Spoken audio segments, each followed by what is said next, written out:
కల్వకుంట్ల చంద్రశేఖరరావు నీ కుటుంబంలో ఒక్కడన్నా చచ్చిండా? నీ కుటుంబంలో ఎవడన్నా చచ్చిండా? తెలంగాణను ఏలనీకి నువ్వెవడివి? అధికారం నీకెక్కడిది? నీకెందుకు? నీ కుటుంబంలో ఎవడన్నా చచ్చిండా అన్నాడు. మరి మీ అనుమూల కుటుంబంలో ఎవడన్నా చచ్చిండా సార్? నేను అడుగుతున్నా. అసలు మీ కుటుంబంలో ఎవడన్నా ఉద్యమంలో ఉన్నాడా?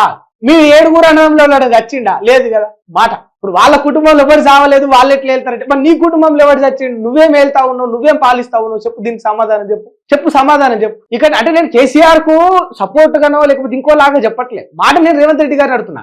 కేసీఆర్ కుటుంబంలో ఎవ్వరు చావలేదు, మరి ఆయన ఎందుకు పాలిస్తాడు? ఆయనకు ఏలే అధికారం ఎక్కడిది? నీ కుటుంబంలో ఎవడు ప్రాణాలు అర్పించలేదు, మా అమరులు ప్రాణాలు అర్పించరు కదా అని అన్నాడు రేవంత్ రెడ్డి. మరి నీ కుటుంబంలో ఎవడు ప్రాణాలు అర్పించిండు? మీ అనుముల కుటుంబంలో 7 అన్నదమ్ములు ఎవరు చచ్చిండు తెలంగాణ ఉద్యమంలో? ఎవడున్నాడు తెలంగాణ ఉద్యమంలో? మరి మీకెందుకు అధికారం? చూడు, ఒక్కటి గడు చూపించిన ఏలు 3 మళ్ళీ ఇంకా ఓడుస్తా ఉంది. అట్లున్నది రేవంత్ రెడ్డి గారి జీవితం. తాగుబోతులను చేస్తుండ అన్నాడు, ఒక్కటి అటు చూపించడు అని 3 వెనకకు చూపించినాయి. ఇప్పుడు మద్యం మీద రాష్ట్రాన్ని నడుపుతుంది.